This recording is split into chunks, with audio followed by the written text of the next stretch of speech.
Do not, under any circumstances, call him a rat. Even though rat is literally in his name. Touchy much? Ratigan is purely a big mouse of unattested genius. Theft, kidnapping, murder, nothing is beneath his dastardly agendas. He truly is the world's greatest criminal mind. His smooth theatrical presence was brought to screen by a veteran of villainy. But who could have put such maliciousness into this performance? I mean, you already know who, but let's find out.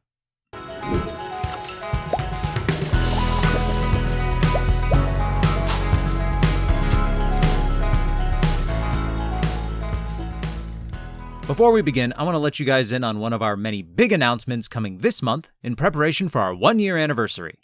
This week, we're introducing our Discord server. Come chat with us about all things Disney, including its vast history. Hope to see you guys there. A link is in the description. And now, back to our scheduled video. Vincent Price was born in 1911 in the depth of horror, foulness, and grotesque terror of St. Louis, Missouri. Price was raised in a wealthy family by his father, Vincent, the president of a candy manufacturing company, and his mother, Marguerite. And my mother had a leaning towards the arts, and my father appreciated them and enjoyed them, particularly the theater. And everything came to St. Louis, all the best plays, and I was always taken to see them. Being the youngest child, I was really pampered a little bit in that way, which I liked, and of course I adored it. So Price received a top-notch education, attending the private St. Louis Country Day School before earning his bachelor's degree in history and language from Yale University. I majored in English because they didn't have a major in history of art at that time, but I did well enough to get some chance to take courses that I wanted to. And so my last 2 years, I really concentrated on the history of art and history of religion. And those were sort of my main interests. And you left Yale and continued your studies in art? Yes, at the Courtauld Institute in London. Yes, which is a marvelous place. Determined to be an art historian? Yes, determined to be an art historian, except that when I got there, I went to the theater every night that I could. And I didn't have very much money, but the theater was very cheap in those days. You could stand in line and get whatever seats were left, which is a marvelous system, because you always had a full house. And I fell in love with the theater. It's very easy to do in London at any time. Is that when it began? That's when it began. I had done some amateur plays and things, and I loved the theater, but I think everybody does, really. And you hadn't thought of yourself as an actor up to that point? No, not really, not really. I taught school for a year after I got out of Yale, and I directed some little plays and things, and played in some local sort of shows out in Riverdale. And decided I liked it very much, and so my second play in London in a little private theater was Lawrence Houseman's Victoria Regina. In 1935, he delivered a sterling performance as Prince Regent in the Gate Theatre's production of Victoria Regina, which made its way across the Atlantic for a triumphant performance on Broadway. What happened after you starred on Broadway for 2 years? Well, I did one play that was a terrible flop, the next one, and then I joined the Mercury Theatre with Orson Welles, which was a tremendous success, and came back and did a play called Angel Street, which was another great success. That was just at the beginning of the war, wasn't it? Yes. And it was then that you came to Hollywood for your first successful movie. Well, I came out and did one that wasn't too successful, and then came back out after Angel Street and played some good villains. Price's debut flop was in Service Deluxe in 1938. Were you talking to me? Look. Just look. That's all I want you to do. Is that your hat? That was my hat. You knocked it off with that thing. Oh, I'm very sorry. Oh. Well, I guess there's only one thing for me to do. In 1939, he graduated to more prominent parts, such as Relay in the costume drama The Private Lives of Elizabeth and Essex. Oh, the horror! Classical theater! Whew. Take care, my lord. I bear insults badly. Insults? What insults? You ordered that armor in the Queen's service. In the Queen's service, I ordered a dozen more like it. Essex, I've enjoyed much from you. And will enjoy more before I'm finished. There can be no quarreling here. My lord, have you forgotten a certain appointment? Bacon, you protect me? I protect you both. Have your laugh, Lord Essex. Come, gentlemen. Price soon moved into playing the villain in several films and turned in strong performances in straight dramas, notably in Otto Preminger's Laura, opposite Gene Tierney and Dana Andrews, and Anatole Litvak's The Long Night. Price continued to play villains in noirs like The Web, Rogue's Regiment, and The Bribe, before landing the leading role of a con man and expert forager in The Baron of Arizona. In 1953, Price became almost exclusively associated with the horror genre. Just like my ex-wife. But seriously, folks, he earned the triumphant marks of terror thanks to his role as the revenge-driven sculptor in the 3D classic of the macabre, House of Wax, a film which he was indelibly entwined for the rest of his career. That's an understatement. I thought you were dead. Jared is dead. I am a reincarnation. When I read this letter and saw your signature, I thought somebody was playing a joke on me.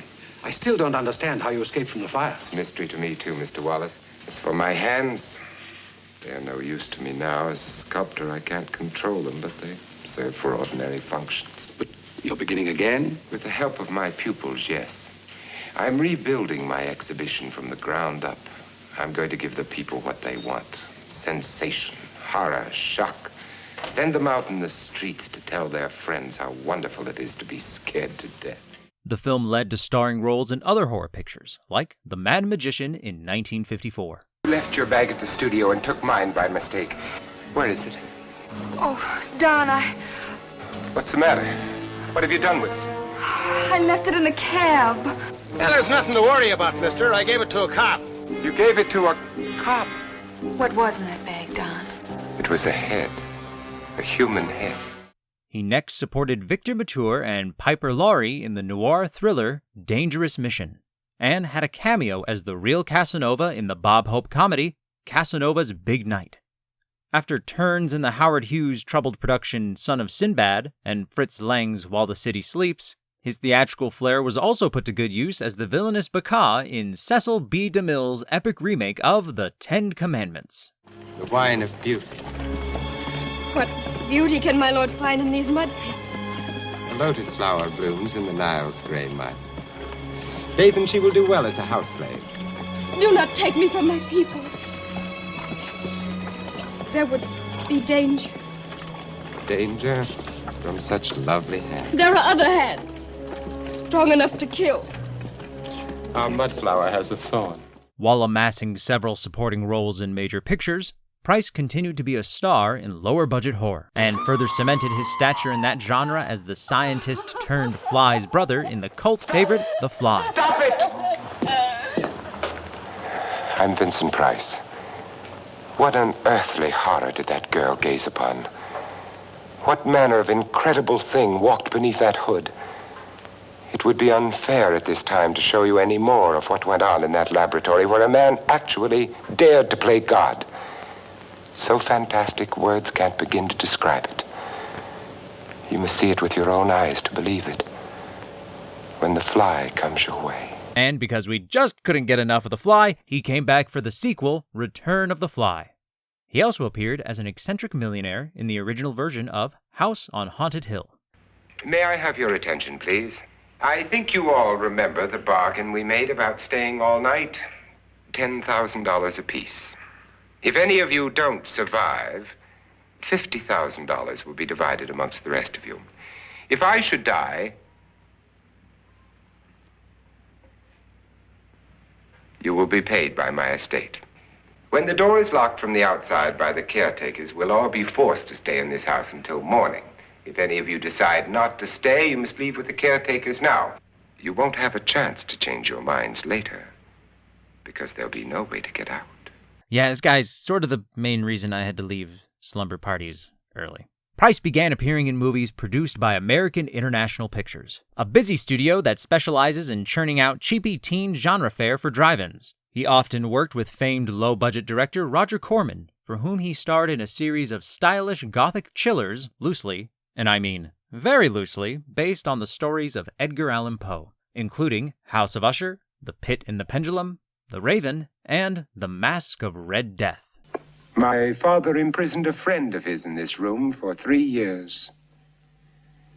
When he was released, he could never again bear to look at the sun, or even a daffodil. How cruel. Cruel? It was simply a test to prove how easily a man's mind can be controlled and twisted. My family have always been interested in such things. Somewhere in the human mind, my dear Francesca, is the key to our existence. My ancestors tried to find it. To open the door that separates us from our Creator. AIP sometimes teamed Price with aging Hollywood icons Peter Lorre, Boris Karloff, and Basil Rathbone. Sort of a dream team, but for old scary guys. You know, only about a quarter of the pictures I've done have been sort of villainous. Right, but people say Vincent Price, they think immediately think of that. But I think it was because when all of us first came out here, you know, when talkies came in and we were all stage trained and we had good voices, and you remember all the sort of legends about people who couldn't be recorded. Well, Basil Rathbone and myself, and we all came out here. And then suddenly a whole new breed of actor came out. Brando, Jimmy Dean, all these kids who didn't mumble, you know, I mean, they were all like that. And we were sort of relegated to costume pictures. I was very lucky because I wanted to go on working. You could either say, all right, I don't fit in the modern mood and I'm through. But I wanted to work. I love movies. And so I played House of Wax was the first one. And it was, I suppose, one of the greatest successes of all time because it never stopped playing. So you took that classic acting background which you had, unlike the Brandos who would have been Stanislavski off the wall, and brought it to the horror film. Yes, and tried to make them believable, tried to make them actors' parts with a sense of humor. Always? Always a sense of humor. I think that one of the troubles today with the villainous pictures, the terror pictures, the horror pictures, is that they have no humor about them. I mean, you get a laugh, you kill yourself. They're manipulating. They're manipulating you all the time. From 1966 to 68, Price gleefully spoofed his on-screen image playing the villain Egghead on the camp series Batman, a role that he relished. Meanwhile, he broadened his horizons and made his Broadway musical debut in Darling of the Day, before touring the United States and later the world in Diversions and Delights, his one-man play about Oscar Wilde. He continued to appear on screen, of course, delivering classically campy turns in The Abominable Dr. Phibbs, and its sequel, Dr. Phibbs Rises Again. Price counted Theater of Blood among his favorite credits. You know, you get to play such different kinds of parts. I mean, the hero is so dull. You know what I mean, huh? Yeah, the good guy is always... Yeah, but the hero's usually a fairly dull, straightforward guy. He's got to be good. But in Theater of Blood, for instance, I play 8 Shakespearean parts. Now, I'm an old Shakespearean ham actor, and I don't win the Critics' Circle Award. So, to get even with them, I kill off all the critics. One by one. Yeah, but the lovely thing was, you know, that when the English actors read the plot of the picture, they all wanted to be in it. Right. And so we have 12 of the best actors in England. Robert Morley and Dennis Price and Diana Rigg and Coral Brown. Fantastic people in it. And I knock them all off. And go around one by one. Yeah, one by one. Each one according to a play in Shakespeare. Your performances lacked originality. Lacked originality? My Julius Caesar, cut down by a drunken mob in an abandoned warehouse? My Titus Andronicus? This is your dish, Meredith Meridew? My Othello? One of the greatest performances in the history of the theater. Nothing you can do or say will alter my decision. Vincent's love of art spanned his whole life and was most fascinated and involved in cultivating American art. One of the things that an awful lot of people don't realize in America, that we really have probably the greatest concentration of art that any nation has ever had because of plundering and buying and stealing and all the ordinary ways that every other country got them. But our museums are so rich. I would go around to all the museums in America and just show what's in them. In places like the Gilcrease Museum in Tulsa, Oklahoma, which is an absolutely unparalleled collection of Western art. Also, he performed with Kermit. In the late 1970s, Price found that horror movies were not as popular as they once were and began shifting towards more voiceover work, having already been noted for his rarefied diction tinged with a hint of malice. In 1981, he began serving an 8-year stint as the urbane, gently sinister host of the PBS series Mystery, which showcased adaptations of famed horror stories. At the same time, he was contacted for his services by 2 self-avowed Vincent Price fans. First, Price was asked to narrate the up-and-coming filmmaker Tim Burton's stop-motion short, Vincent. There he could reflect on the horrors he's invented. and wander dark hallways alone and tormented.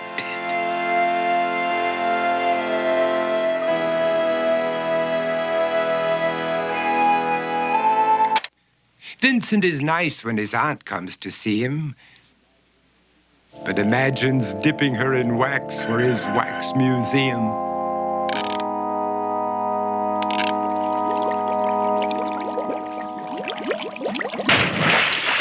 As well as supplied the spoken word narration for Michael Jackson's landmark song and video, Thriller. Darkness falls across the land. The midnight hour is close at hand. Creatures crawl in search of blood to terrorize y'all's neighborhood.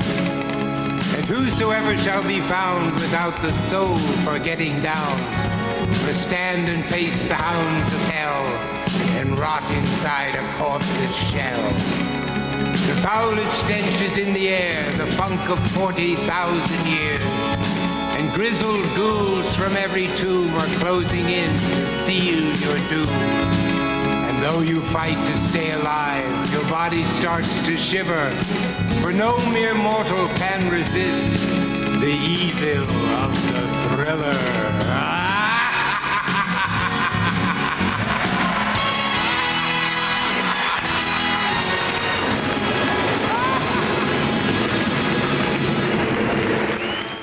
But let's get to why we're all really here, shall we? Meanwhile, at Disney, fresh off of the release of the flop The Black Cauldron, the studio was looking to go in a new direction. While watching the 1950 comedy film Champagne for Caesar to study Ronald Colman's performance as a possible model for Basil, they immediately decided to cast Vincent Price, who, I need not remind you, starred in the film as Ratigan. Fond hope to stay and witness your final scene, but you were 15 minutes late, and I do have an important engagement at Buckingham Palace. Now, you will remember to smile for the camera, won't you? Say cheese. You fiend! Sorry, Chubby. You should have chosen your friends more carefully. Price was willing to do an audition, commenting, "If anybody but Disney had asked me, I would have been offended." Hey Vincent, same here. First base Disney is a really magical name to me, and I had never been offered one of these parts, and I just wanted to do it. Thank you. You're despicable. Yes. Oh, this is wicked. So delightfully wicked. Ratigan is the ultimate villain. He has got a huge sense of humor about himself, but dead seriousness at the same time about crime. Last night, and my first, as supreme ruler of all Mousedom. He's a great actor.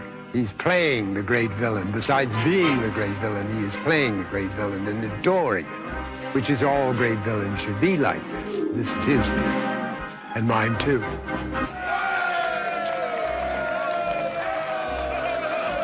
He's a hero, isn't he? But a villain is always somebody that has to fool you all the time. He has many more facets to his character, many more sides to his humor. He has to be charming and witty and decadent and funny and, everything going on at the same time. He's much more fun to play. Fidget, you delightful little maniac. You suddenly begin to see the character, the animation, taking on your humanity, which, of course, is what they want, because the more human the mouse or the rat is, the better it is for the picture. See what you can do with the proper motivation? In a departure for Price, the actor not only delivered Ratigan's dialogue, but also sang to music created by Academy Award winner Henry Mancini. With time so short, I'll say so long and go so soon. Goodbye. Vincent was a major influence on filmmaker Tim Burton, who idolized his screen persona as a child. Burton later cast him as the kindly old inventor who creates the titular Edward Scissorhands, a role that was cut down in size because of Price's worsening emphysema brought about by a lifetime of smoking cigarettes. Be allowed to remain. It is so easy to commit embarrassing blunders. But etiquette tells us just what is expected of us and guards us from all humiliation and discomfort. Yet another reason I had to leave the slumber parties early. The brief but charming appearance proved to be Price's last appearance on film. He later made an appearance on the small screen in the television movie The Heart of Justice, the very last time he was seen on any screen. Price eventually succumbed to lung cancer in 1993. He was 82 years old. I think most people would tell you that they prefer the villain in a piece where there is obvious black and white hero-villain. The villain is a much more sympathetic character. Boris and Basil both wrote in their autobiographies that people like the villain because he is a man who has failed. And really, villains do not think of themselves as villains. They just think of themselves as people who have been put upon. Vincent Price is truly the prince of villainy. His performances across his career oozes class and a superb acting talent. All of this can be seen in abundance with his performance as Ratigan. And like Ratigan, Vincent truly was a genius. His fans never forgot his long legacy. In fact, our script supervisor has been wanting us to do a Vincent Price episode since the start of this series. So, you're welcome, Adam. But more importantly, thank you, Vincent. A heavy tax should be levied against all parasites and spongers, such as the elderly, the infirm, and especially little children. That's ridiculous! You're insane! Perhaps I haven't made myself clear. I have the power! Of course you do. I am supreme! Only you. This is my kingdom! Thank you for watching this episode of Discographies. Click the thumbs up button below if you liked it, and if you want to be notified when the next episode comes out, consider subscribing. Comment below with characters you would like to see us cover. Further reading and references are linked in the description. We hope to see you in another Discography.